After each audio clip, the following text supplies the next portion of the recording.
Metalcast, show de fábrica. Ideia forte pra quem tá no batente. Metalcast, reação prática. Chama geral e vem somar com a gente. Quem sabe mais, luta melhor.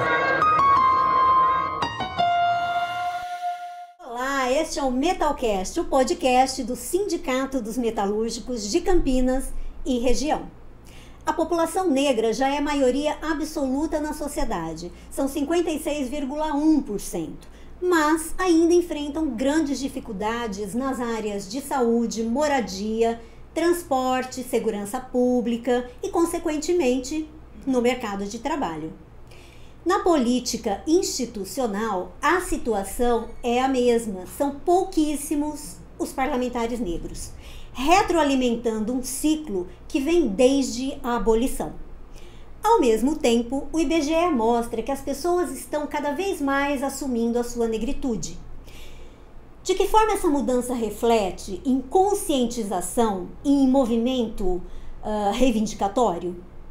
Traçando uma linha do tempo, onde estamos atualmente nessa trajetória de luta?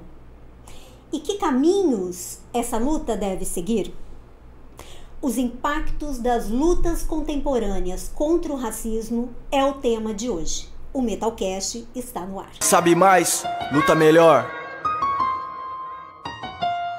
Já estão a postos Sebastião Arcanjo, vereador em Campinas, deputado estadual, já foi secretário de Trabalho e Renda e secretário de Serviços Públicos da Prefeitura Municipal de Campinas. Foi o primeiro e único presidente negro da Ponte Preta. Hoje atua como coordenador de relações governamentais e institucionais da CPFL Energia.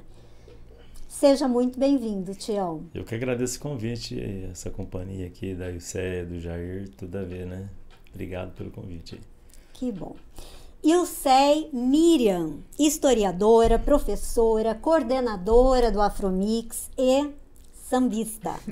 Bem-vinda, Ilcéia. Obrigada, Glória. Obrigada aos queridos amigos da mesa, toda a galera que vai curtir a gente. Satisfação estar aqui com vocês.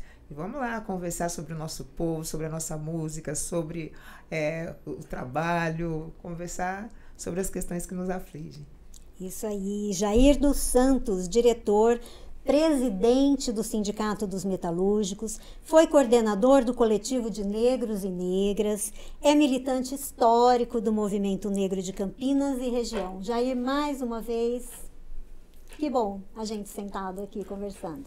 Nós de novo, né, Glória?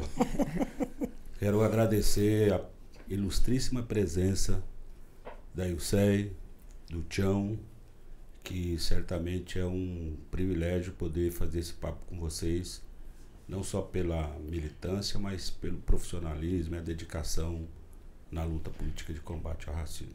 Tamo junto. Verdade, gente, é um prazer recebê-los. Né? Então vamos começar com o Tião, né? Tião, você foi um dos primeiros negros a ser eleito vereador aqui em Campinas, isso em 1997. Passados 194 anos da fundação da Câmara, você foi o 6º vereador, né, negro. Que desafio você teve que enfrentar nessa época e como que você analisa hoje? Tivemos avanço, tivemos retrocesso, estamos do mesmo tamanho, como é que é isso? Se a gente for olhar friamente a legislação, todo o processo de elaboração legislativa na cidade de Campinas, eu diria que a gente está numa cidade que é de vanguarda. E esse processo não é de agora, não começou em 97. Como a gente fala, nossos passos vêm de longe, né? A Câmara de Campinas, ela travou um intenso debate no período pré e pós-abolição da escravidão, até pelas cicatrizes que ainda estão abertas, as feridas que ainda estão abertas no nosso município, né?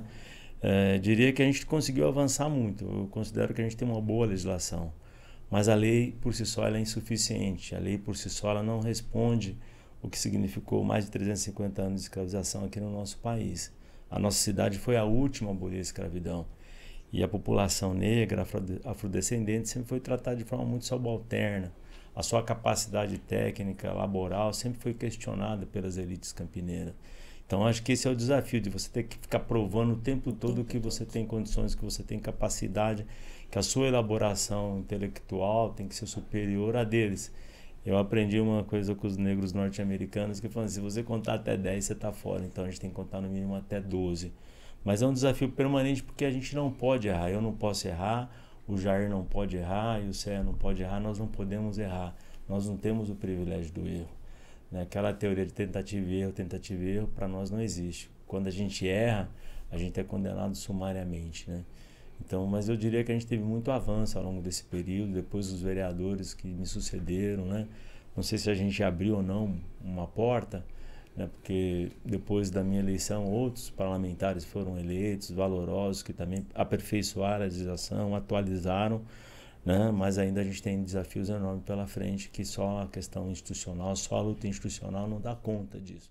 Jair, e no mercado de trabalho, em termos de inserção, de condições, de ascensão a cargos e salários, os números, eles parecem que eles mudam também muito lentamente, né? Na sua percepção como um dirigente sindical experiente, com tantos anos, né, no mundo sindical, qual que é a situação dos negros e negras na categoria metalúrgica hoje? Bastante delicada. Nós já tivemos uma presença, em termos de volume, maior do que nós temos hoje.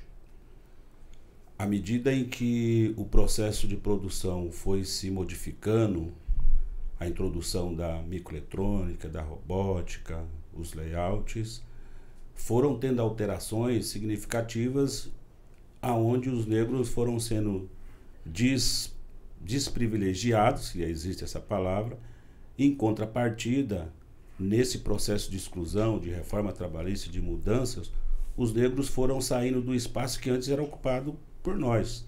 Exemplo, a produção direta. Na sua imensa maioria eram os negros, operadores de máquinas, os eletricistas, os trabalhadores que estavam ali na base da pirâmide do processo produtivo. Com essas mudanças, hoje, você chega nas fábricas e esses espaços hoje estão sendo ocupados por trabalhadores brancos. E os negros foram sendo jogados nem para terceira, para quinteirização, para informalidade. E, portanto, você tem uma fábrica que, na sua imensa maioria, é de trabalhadores não negros. E para falar em cargo de ascensão, então, aí é raríssimas exceções. A nossa condição hoje é muito mais... minoria. Imensa minoria da minoria. Então, os números falam que as grandes empresas, as grandes corporações, você não tem 5% de posições de comando, chefias, diretoria, que são ocupadas por mulheres, né? Apesar de toda essa onda da diversidade, etc. Então, você não consegue. E quando você vai para a população negra mesmo, aí esse número, né, vai lá para baixo, não chega a 1%. Né? Bom, você imagina então, esse é um as abismo. Mulheres negras, então, né? E o Céia, fala um pouco dessa sua experiência na sala de aula, né, como professora de história. É importante porque, querendo ou não, a formação está lá e depois vem aqui para o mercado de trabalho, vem para as instituições, enfim. E eu queria falar de instituição também. Por que a Lei 10.639, ela enfrenta tanta dificuldade de ser implementada? Glória, só vou comentar um pouquinho o que o Tião estava falando e o Jair. Claro. Por conta da importância que vocês têm aqui, vamos colocar uma visão micro, assim, no caso aqui da cidade, como representatividade. Porque eu me lembro da gente estar sempre nas reuniões lá dos anos 2000 e o Tião sempre representando, ou então na televisão. Eu lembro que meu pai falava, olha lá, ó, o nosso vereador lá e não sei o que, sabe? Então isso era uma representatividade, motivo de orgulho e tal. E o Jair como presidente do sindicato, sabe? Sim. Então, nos espaços que é importante, por isso que a gente fala da necessidade das crianças, dos jovens conhecerem os nossos, dos professores trabalharem, quem são, na nossa cidade, quem é quem aqui e tal, aí mostra uma figura, mostra outra e tal. Você falando na sala de aula, quando eu estava dando aula, porque eu não dou mais aula, eu já me exonerei, faz muitos anos, mas eu dei aula há 13 anos na rede estadual. Sim. E era aquela época de início da revista Raça. Então eu colecionava aquela revista e eu levava a revista. As primeiras vezes que eu comecei a levar a revista Raça, né, na escola, a moçada, a meninada falava, nossa, professora, porque mas só tem gente preta aqui nessa revista, né? Gente linda, gente preta, né? Sabe? Porque era uma coisa, era uma novidade. E alguns professores na época ainda comentaram comigo. Tinha um professor muito, muito bacana, assim, tal, professor de história também. Ele falou, isso aí, mas você não acha que segrega um pouco essa revista? Eu falei, não, eu vou te falar por que não. Falei, porque eu, por exemplo, vou colocar um exemplo simples assim. Eu quero saber se eu fico legal com essa roupa amarela e azul. Se eu vou em qualquer banca aí da cidade, eu não encontro, eu não vejo ninguém com as minhas características vestindo uma roupa branca, amarela e azul. Agora eu vou lá na revista Raça, eu vejo gente com todas as cores e tal, eu falo, não, eu posso usar vermelho, eu posso usar amarelo, eu posso usar a cor que eu quiser. Eu falei, então, é um outro universo. Ele falou, não tinha visto por esse lado, né? O professor comentou. Então, eu já trabalhava com isso, não tinha lei. Eu não sou da época da lei 10.639, mas eu já sabia da importância que os meus alunos e as minhas alunas precisavam se enxergar, né? Precisavam se achar bonitos. Tinha alguns que tinham aquela autoestima ali que a gente via que tinha aquela dificuldade que já vinha de casa, às vezes os pais mesmo vinham conversar com a gente, você já via a dificuldade, a labuta, porque é o correr mesmo atrás ali do arroz e feijão, não tem outras questões para ficar ali dando uma atenção para o filho, para a filha, ficar cuidando da autoestima do filho, da filha, porque ele não está conseguindo cuidar da própria. Né? Então era bem difícil isso. Então eu já começava a fazer, né, esse trabalho e tal. E então eu já começava assim a falar da necessidade deles se colocarem apresentando os trabalhos, porque eu sempre fui uma criança muito tímida. Mas os meus pais, minha mãe, né, colocava aquela coisa ali da autoestima ali, mas eu era tímida, eu era quieta assim, tal, mas eu me achava um pouco. Né? Então eu via que às vezes isso tinha uma dificuldade de passar isso ali para as crianças e tal. Então eu ia trabalhando isso ali com eles, fazendo os trabalhos. Falei, vamos começar a fazer trabalho. Não quero que você siga copiando um do outro aí, com esse mundo de coisa para eu copiar, para eu corrigir que tá um cópia do outro. Para. Então eu falei, vamos começar a apresentar trabalhos que vocês se expressem. Não, professora, é porque eu não quero falar aí, não sei o que, aquele rolo.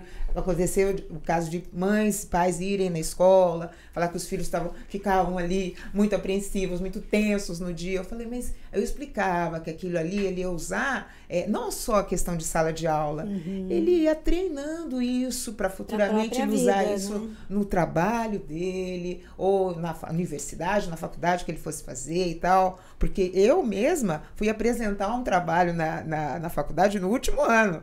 Porque como eu também era muito tímida, eu não era que nem o Tião. Entendeu, Jair? Mas é isso aí. Eu acho treino, que tem não é o treino, eu acho que tem o ambiente, né? O ambiente, ele se apresenta assim, uma suposta normalidade. Então é normal e a educação, né? Acho que tantos dados que o Jair apresentou aqui, que você está trazendo, muitas vezes quando a gente fala de racismo estrutural, as pessoas procuram um livro para ler, porque elas têm dificuldade de compreender o que é esse racismo estrutural. Você falar isso na prática. Então, os dados que vocês estão colocando na mesa aqui para debate, no campo da educação, no campo do mundo do trabalho, quer dizer, esse processo de exclusão ele vai se dando de uma certa forma assim, como se fosse algo normal, natural, né, e que transforma a gente em coisas insignificantes, que mesmo as crianças negras, os alunos negros e os próprios negros, às vezes se colocam numa posição de resistência a determinados enfrentamentos que são necessários a fazer. Sim. Então, por que uma revista Raça? Às vezes o questionamento parte de nós, para nós. Dizendo que, por que tem uma revista para nós? Né? Por que tem que ter cotas? Por que tem isso? Por quê? A ideia de que eu vou aparecer na revista, na televisão, no rádio, no jornal, pelos meus atributos individuais, né? Pela meritocracia. Então, porque eu também sou capaz. Porque eu também sou capaz, porque é um massacre ideológico tão violento que as pessoas começam a pensar como opressor, né? O oprimido começa a pensar e atuar, agir como opressor. Quando ele consegue ter uma mesma condição de competição, ele vai entrar num processo de escolha.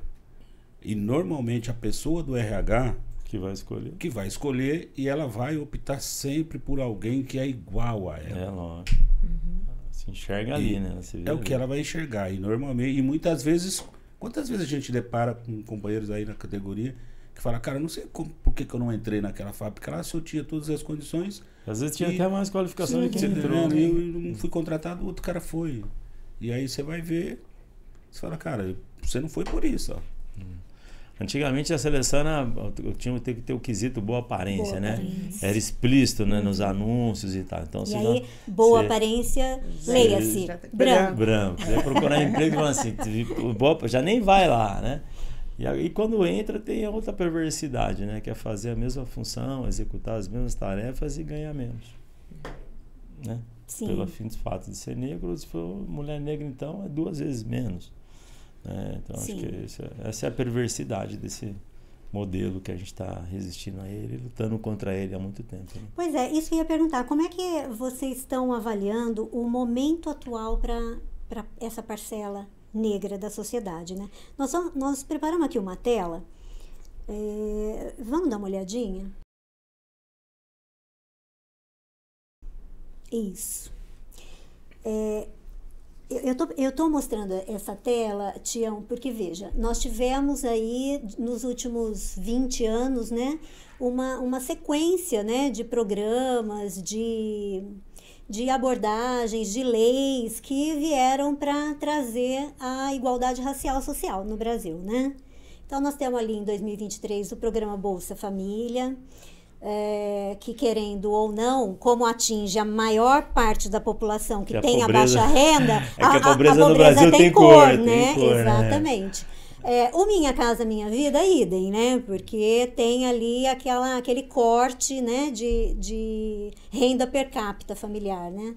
Aí vem o estatuto, vem a lei de cotas, e agora, com o mandato do Lula de novo, teve a atualização da lei de cotas, e agora esse ano teve a aprovação, né, do feriado nacional, né, como o Dia Nacional de Zumbi dos Palmares e da Consciência Negra.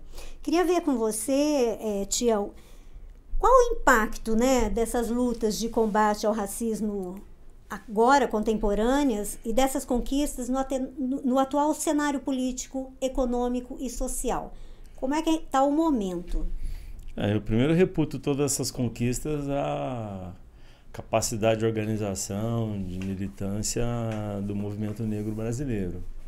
Né? Em 95 nós fizemos uma grande marcha, tivemos um apoio muito forte aqui do Sindicato dos Metalúrgicos de Campinas. Estou voltando em 95 porque era o ano do tricentenário da imortalidade Zumbi dos Palmares, e nós estávamos no processo já de preparação da Conferência Mundial contra o Racismo, Xenofobia e Discriminações Conexas, né? Organizado pela ONU, que ocorreu na África do Sul, Duba.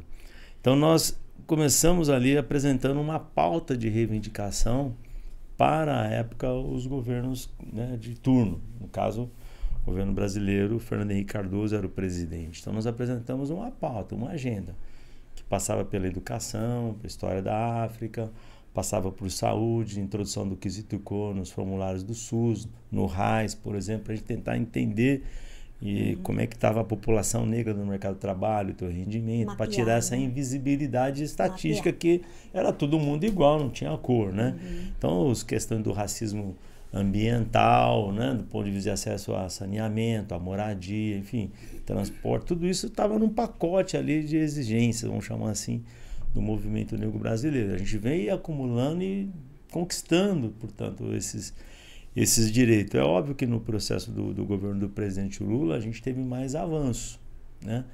Por conta dessa acumulação, por conta também do grau de consenso que a gente conseguiu produzir no interior do movimento em relação a essas pautas, sobretudo em relação ao tema das cotas. E o feriado ele vinha para coroar esse processo porque, como aí o Serra falou, nós temos um problema de referência, de representação. Se abre o livro, quem são os heróis brasileiros? Né? Não tinha figuras negras, pelo contrário. O que havia ali era um processo de humilhação, de descaracterização daquelas pessoas que cumpriram esse papel historicamente no Brasil. Então, as conquistas, elas expressam todo esse processo de luta, de resistência nossa, né? O que eu digo é que a gente agora está num patamar, eu tenho falado isso muito com o Jair, com o Cé também, toda a marcha, que agora a gente está meio que numa encruzilhada histórica. A gente cumpriu uma certa tarefa, conseguiu, né, implementar muita política pública, porém, a gente precisa agora verificar o que a lei da cotas também está propondo, a sua efetividade, o seu alcance. Então, por exemplo, quando a gente fala de Minha Casa Minha Vida, fazer Minha Casa Minha Vida lá no Ouro Verde, no Campo Grande, beleza. Vai fazer Minha Casa Minha Vida em Barão Geraldo, aqui em Campinas. Vai fazer Minha Casa Minha Vida em Souzas, em Campinas. Não pode. As classes médias dessas regiões... A ocupação do solo... A classe média dessas regiões fala, não, peraí. Da ponte para... Como diz os Racionais. Da ponte para cá, não. Vai lá para o fundão. Aqui lá, é da Anhanguera, né? E aí o que a gente tem que se preocupar com isso é a qualidade dessas habitações, a sua localização, os outros serviços públicos que precisam estar acompanhados com esses programas de moradia, transporte, né? Transporte, saúde, moradia, para que a gente não confine, né, e marginalize ainda mais essas populações. Então, teve as conquistas, agora nós temos que cuidar para que essas conquistas permaneçam, porque elas estão sob constante ataque, né? O governo Bolsonaro operou muito nessa direção de tentar desconstruir essas políticas públicas, né? E no Brasil a gente tem um outro drama para poder, a meu ver, avançar aqui. Eu não sei se o Jair e a Céia concordam comigo. É que a gente está agora, quando fala de uma encruzilhada, é que existe horizontes diferentes no próprio interior do movimento negro. Entendeu? Se fala então, da questão do identitarismo. Se a gente não entender, eu acho que tem o tema do identitarismo, tem o tema que eu imaginava que já estavam superados, a questão do colorismo, começar de quem que é mais preto, quem é mais claro, entendeu? E tem um problema que é mais difícil ainda, né, de entender. Num país onde a maioria não tem acesso a uma educação de qualidade, eu vejo um certo, vou chamar aqui de um equívoco de parcelas, inclusive do movimento negro, que aposta numa questão achando que só o tal do letramento, sem luta, vai resolver o problema do racismo no Brasil. Pode resolver para alguns, mas não vai resolver para o conjunto da população. Porque não acessa, a galera da base nem entende o que o pessoal está falando. Então a gente está criando um processo aqui... É restrito demais. Que nós, quando a gente fala do embranquecimento, o que o Jair e o Cé trouxeram aqui, o que a gente chama de privilégio branco, que às vezes as pessoas não entendem o que nós estamos falando. Acham que nós estamos fazendo um racismo ao contrário, inclusive, né? Então, uma sociedade que foi marcada pelo chamado privilégio branco. Por isso que a gente fala que a luta sempre continua, né? Renata, nós preparamos uma tela aqui para a IUCEI. Você pode colocar, por favor? É do crescimento da população preta.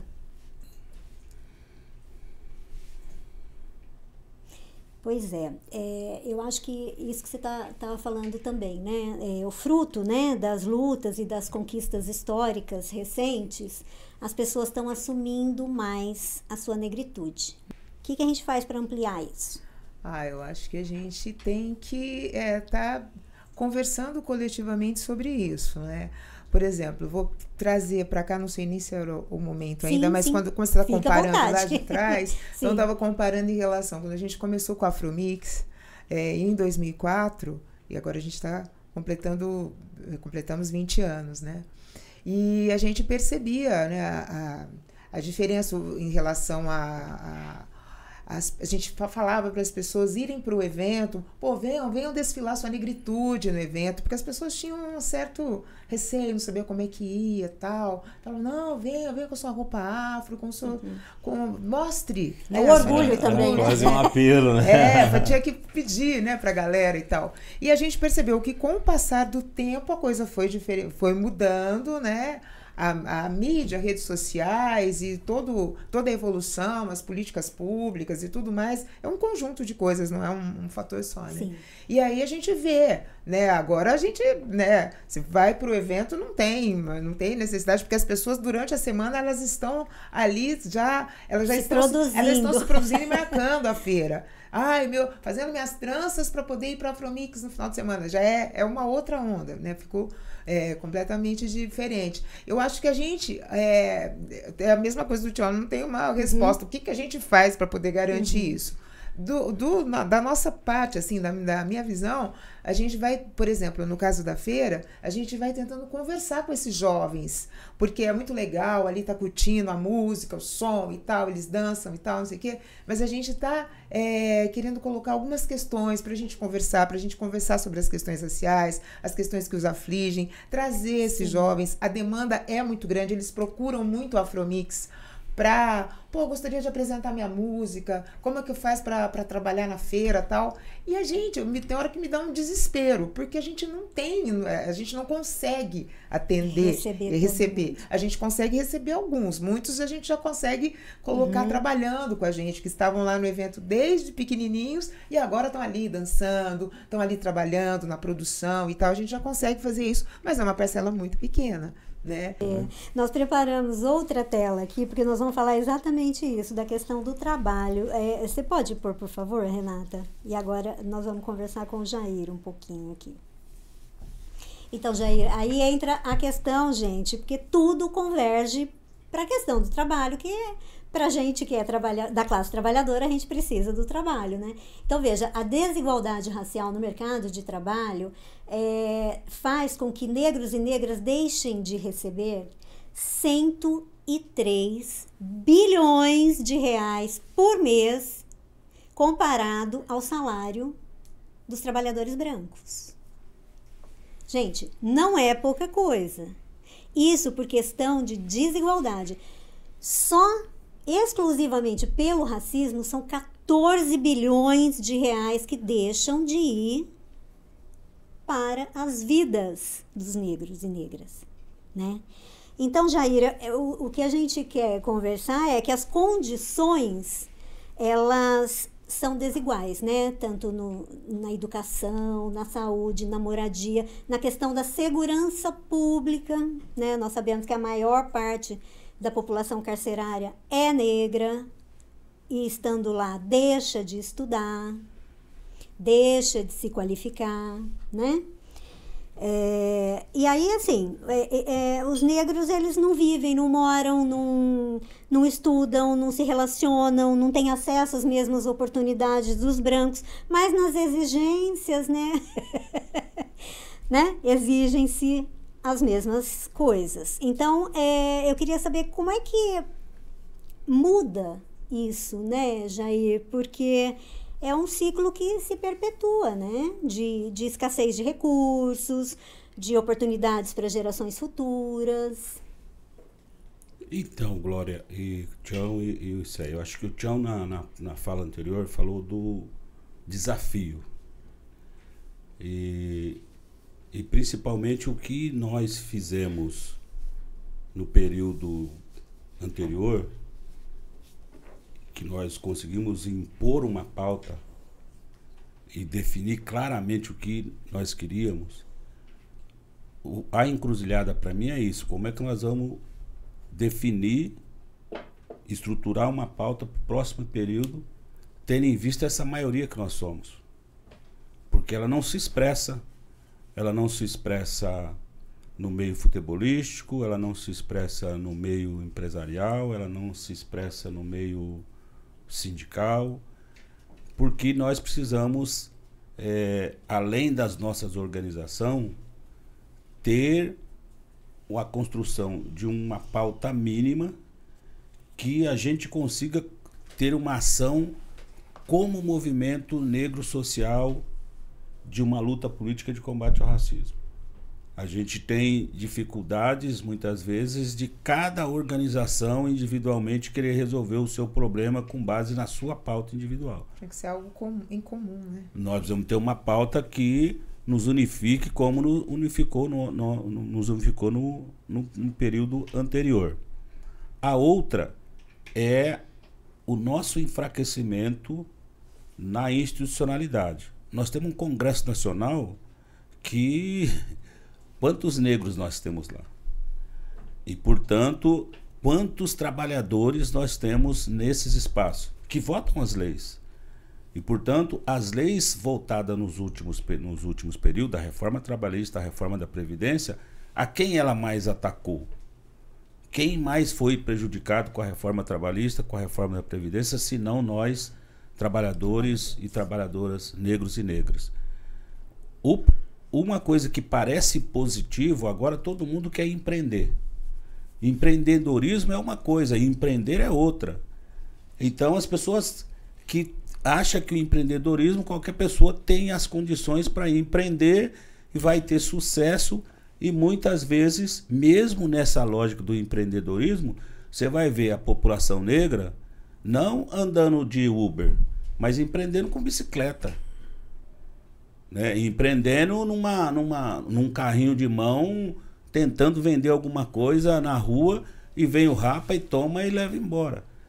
Então, o nosso desafio é construir um movimento que seja capaz de construir uma pauta, um movimento sindical que assuma efetivamente a luta política de combate ao racismo com uma pauta que coloque para os patrões e construir uma condição mínima de um processo de negociação que, na minha avaliação, na minha opinião, eu tenho falado isso aqui internamente aqui no sindicato, que nós precisamos olhar para o parlamento sabendo que lá nós podemos votar, nem que não que vai resolver o nosso problema lá, mas que vai ser uma ponta para nos auxiliar nessa luta política que nós vamos empreender na busca de construir leis que dê possibilidade para que a gente tenha um mínimo de seguridade. Gente, eu vou perguntar para os três aqui, os três fiquem à vontade para responder como quiserem. E assim, quais são os próximos passos a serem dados pelo movimento negro, pelas instituições, pelos trabalhadores nas fábricas, nos bairros, na sociedade em geral? Tem plano de ação? Eu acho que plano de ação não tem. Acho que o pessoal está fazendo muito cada um por si, né? É isso que também dificulta o sucesso na luta, né? Em algumas situações. Mas eu acho que cada um, como a gente tem grupos e coletivos, a gente tem que começar a conversar mais sobre isso, né? O que a gente pode fazer, voltar ali. Fazer uma volta ao passado, né? Para ficar mais próximo das pessoas, porque a gente ficou, eu estou dizendo assim, de uma forma geral, as pessoas que discutem, que debatem, elas ficaram muito distantes da população. Então, às vezes, você quer conversar alguma coisa com alguma pessoa, para falar, esse negócio de política, esse monte de gente que só roubando lá, não quero saber disso. Tanto e tal. faz, Fala, mas isso aí faz parte, isso aí vai... a sua vida depende disso, você tem que saber o que está acontecendo, né? Então, aí eu estou falando aqui... Até para poder intervir, né? Para tentar fazer alguma coisa. A gente está tentando buscar aqui algumas formas, a gente, enquanto coletivo, que a gente está com o Instituto, né, da Afromix, estamos começando agora ali, reorganizando, né, o Instituto, para tentar, através de editais, poder colocar cursos de formação para a moçada, para as pessoas que quiserem participar, algo assim. A gente está engatinhando nisso, mas vamos tentar. Assim, dentro da nossa área, é o que a gente vai tentar fazer.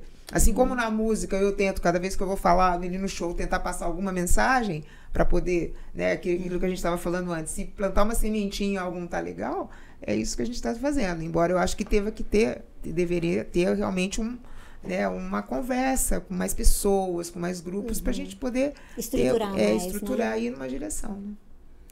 Então, olha, nós retomamos o sindicato na seguinte perspectiva.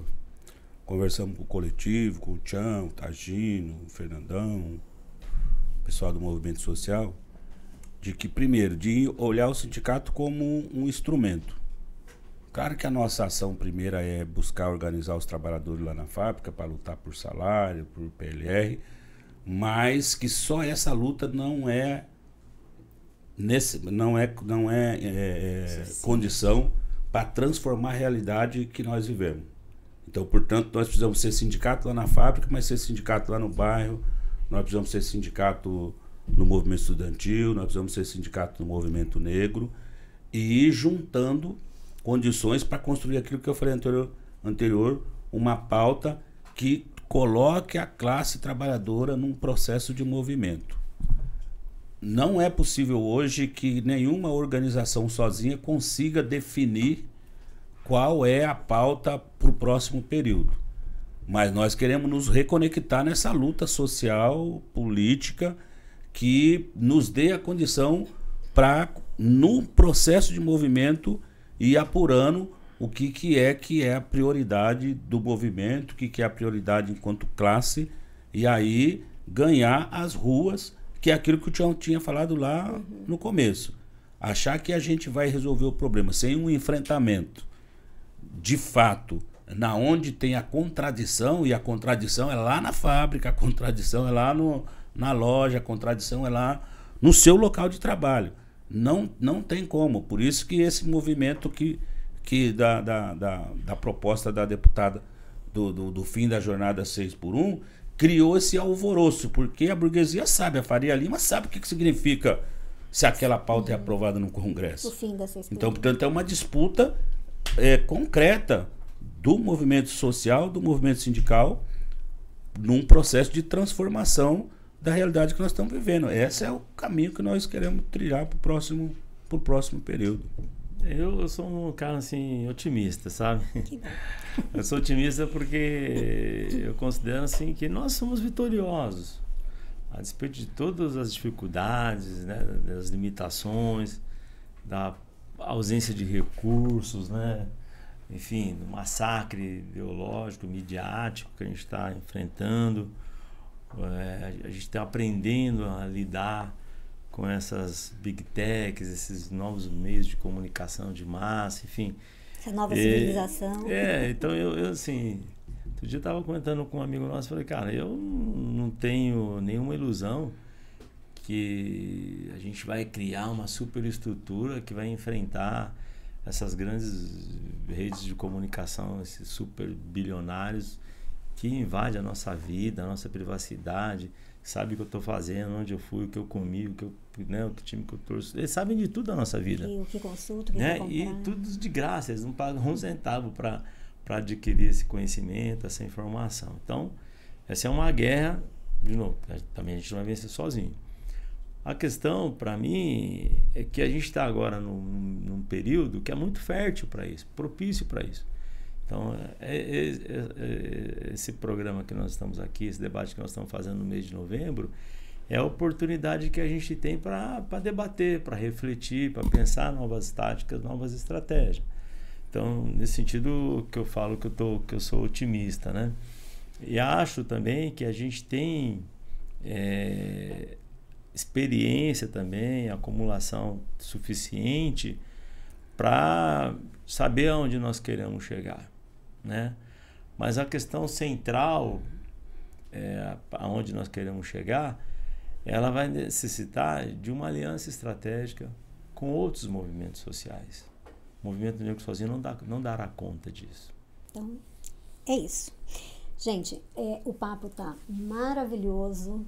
Teríamos mais tempo para conversar, porém, chegamos no limite. Então, eu quero agradecer muitíssimo a presença de vocês aqui, as contribuições, as propostas, né, Jair? E você quer fazer uma consideração final? Não, a consideração é de que nós continuemos na trincheira.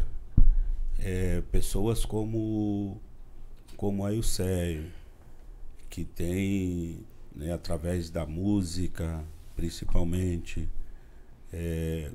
mobilizado uma juventude que frequenta a Afromix, que te ouve e que é o nosso movimento do futuro. E camaradas como o Tião, que tem esse conhecimento vasto para poder auxiliar nesse processo. Então é com isso que nós contamos e vamos em frente. Firme. Gente, então nós chegamos ao final deste episódio do Metalcast. Eu peço que vocês continuem conosco, acesse o site do sindicato, metalcampinas.org.br, siga o sindicato nas redes sociais, no Instagram, no Facebook, Metal Campinas. E a transmissão do nosso Metalcast é sempre às quintas-feiras, às 18 horas, pelo nosso canal do YouTube. Se inscreva, curta, compartilha. Mas não vai embora não, porque hoje nós vamos terminar esse episódio aqui em grande estilo. Nós vamos ouvir a Ilsei, que vai finalizar aqui. Não ia ficar completo esse bate-papo né, aqui, né? gente? Eu pensei que não fosse dar tempo. Vamos lá, então. Fazer essa música aqui, a autoria de Luiz Carlos da Vila, Rodolfo e Jonas, música de 1988, na centenário da abolição da escravatura. Até falando da Lei 10.639, uma boa pedida para professores conversarem sobre essa música na sala de aula. Valeu, zumbi! O grito forte dos palmares, vamos junto, que correu terra, céus e mares, influenciando a abolição. Zumbi valeu, zumbi valeu. Hoje a vila é que zomba, é batuque, canto e dança, jongo e maracatu.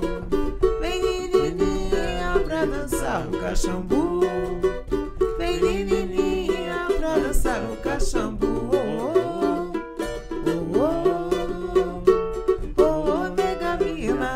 Anastácia não se deixou escravizar.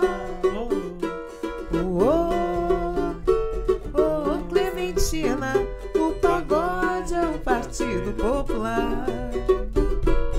Sacerdote ergue a taça, convocando toda a massa. Neste evento que com graça, gente de todas as raças, numa mesma emoção. Essa que zomba é nossa Constituição. Essa que zomba é nossa Constituição. Que magia! Reza a Jeú e Orixá. Tem a força da cultura, tem a arte e a bravura. Um bom jogo de cintura faz valer seus ideais e a beleza pura dos seus rituais. Vem a lua de Luanda para iluminar a rua, nossa sede, nossa sede, e que o apartheid se destrua. Vem a lua de Luanda para iluminar a rua, nossa sede, nossa sede, de que o apartheid se destrua. Valeu, valeu, zumbi. Valeu, zumbi. Valeu, Jair. Valeu, Tião. Valeu, Glória. Valeu, sindicato. Valeu, Marcos Ferreira. Valeu, meu povo. Axé. Metalcast, tá no ar. Ideia forte pra quem tá no batente. Metalcast É ação prática. Chama geral e vem somar com a gente. Metalcast, chão de fábrica. Ideia forte pra quem tá no batente. Metalcast É ação prática. Chama geral e vem somar com a gente. Quem sabe mais, luta melhor.